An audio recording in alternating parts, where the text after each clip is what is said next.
You're listening to a production of the National Media Archive. To learn more or volunteer, go to nationalmediaarchive.com.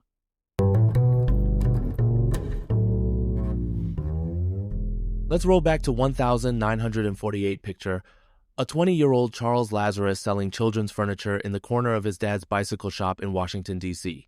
Sounds humble, right? But here's the twist. He saw a post-war baby boom and sensed a business opportunity. That's what we call demographic analysis, a fancy term for spotting trends in population shifts. Now, you might be thinking, how does a bike shop morph into a toy empire? Well, as demand for toys grew, Lazarus pivoted from furniture to playthings, eventually taking over the entire shop. This is classic entrepreneurial agility, adapting your business model in response to customers. By 1957, Lazarus opened the first Toys R Us in Maryland. The store had a new, playful logo and an open layout, using what's called category killer strategy, offering more selection in one niche than any competitor. Let me tell you, this wasn't just another toy shop, it was the start of a retail revolution. Lazarus wasn't just selling toys, he was creating an experience. And that's the foundation of what would become one of America's most beloved brands. So, what can we learn? Sometimes the biggest brands start with a tiny, well-timed idea and the courage to shift gears. That's the real beginning of Toys R Us. By the 1960s, Toys R Us was on fire for stores, 12 million in sales. But why did it work? 2 words, scalability and branding. Lazarus perfected both. Scaling means replicating your success across multiple locations without losing quality. Toys R Us achieved this with a standardized store layout. Think of it like franchising, only with direct control. Now, branding. They rolled out that iconic backward R and a rainbow color palette. It wasn't just a store, it was a destination. Remember their mascot, Jeffrey the Giraffe? That's anthropomorphism, giving human traits to animals to build emotional connections. You might ask, did kids really care about the logo? Absolutely. Research shows color psychology and mascots drive brand loyalty, especially with children. So, Toys R Us didn't just sell toys, they built a brand kids begged to visit. That's how you grow from a corner shop to a household name. Here's where things get wild. In 1966, Lazarus sold Toys R Us to Interstate department stores for $7.5 million, big money at the time. But Interstate wasn't financially stable. By 1974, they filed for Chapter 7 bankruptcy.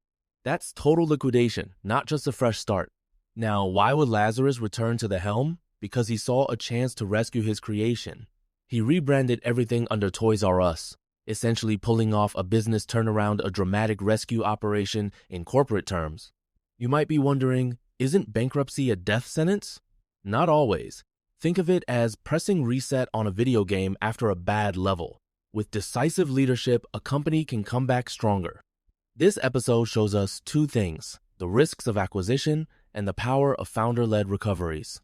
Toys R Us dodged extinction, but the roller coaster was just beginning. So next time you hear about a company going bankrupt, remember sometimes it's just the setup for an epic comeback. Let's talk innovation.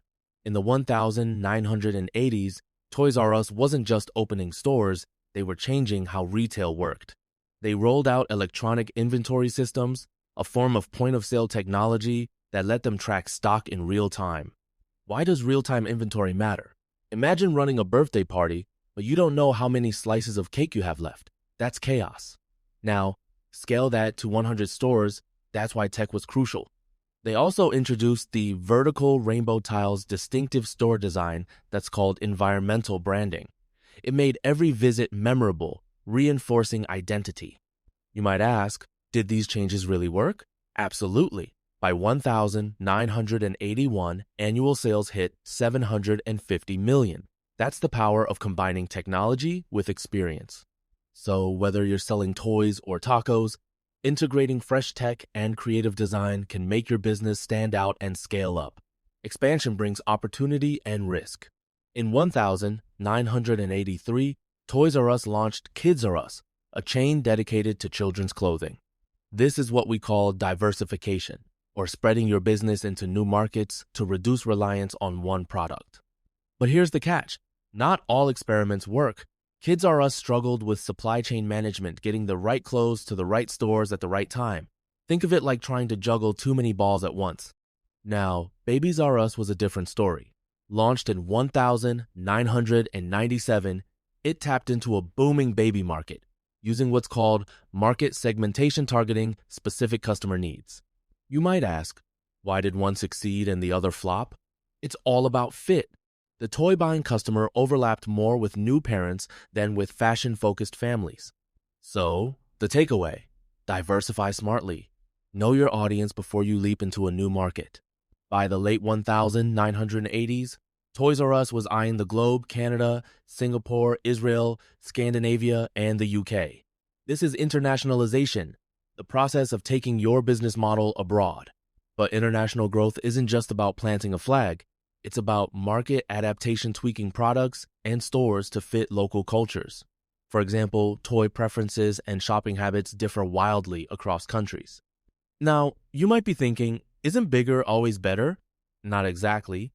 Managing global logistics or the supply chain journey from factory to shelf gets much more complex with each new market. In 1994, Toys R Us peaked at $8.7 billion in sales, but international expansion also brought new challenges, currency risk, and competition with local brands. The lesson: global growth can supercharge sales, but only if you're ready to adapt and manage complexity. Let's set the stage. It's the late 1990s, and a new giant enters Walmart. Suddenly, Toys R Us faces a price war, a classic case of competitive strategy where companies cut prices to win customers. Walmart used economies of scale to offer toys and diapers at rock-bottom prices. That means their huge buying power let them negotiate better deals from suppliers. Now, you might be asking, why couldn't Toys R Us just lower prices too? The answer: margin compression. Every time they dropped prices, their profit per toy shrank, but their operating costs stayed the same. This triggered a race to the bottom, where only the leanest survive. Toys R Us, built on experience and selection, now had to compete on price a game they weren't designed to win. So, when a disruptor like Walmart enters your market, you've got to rethink your strategy or risk getting squeezed out. Here's where the digital storm hits. By the early 2000s, e-commerce online buying and selling was taking off fast, and Toys R Us tried to keep pace with ToysRUs.com. But Amazon and Target weren't just dabbling online. They were all in. Amazon, with its platform model acting as a marketplace for third-party sellers, could offer infinite shelf space and fast shipping. Toys R Us had an exclusive partnership with Amazon, but when Amazon let competitors sell toys, it led to costly litigation on a legal battle that drained resources. Now, you might wonder, why didn't Toys R Us build their own robust e-commerce site sooner? The truth is, shifting to digital retail requires massive investment in tech infrastructure and fulfillment centers. The upshot? In the digital age, slow adaptation is fatal. Legacy brands must embrace disruptive technology or risk obsolescence. Let's talk money specifically: debt. In 2005, Toys R Us was bought out in a leveraged buyout, or LBO. That's when investors buy a company mostly with borrowed money, using the company's own assets as collateral. This left Toys R Us saddled with $5.5 billion in long-term debt. Think of it like maxing out all your credit cards to buy a house, then relying on future paychecks just to make the minimum payments. At first, the company still made billions in revenue, but the interest payments were crushing. That's called debt servicing, using profits just to pay off loans, leaving little for innovation or emergencies. Now, you might ask, why would any company agree to this? Sometimes, the promise of quick returns and private control looks irresistible, but high leverage means high risk. In the end, the debt trap limited Toys R Us's ability to compete, invest, or weather tough times, setting the stage for collapse. By 2017, the perfect storm hit: mounting debt, shrinking sales, and fierce competition.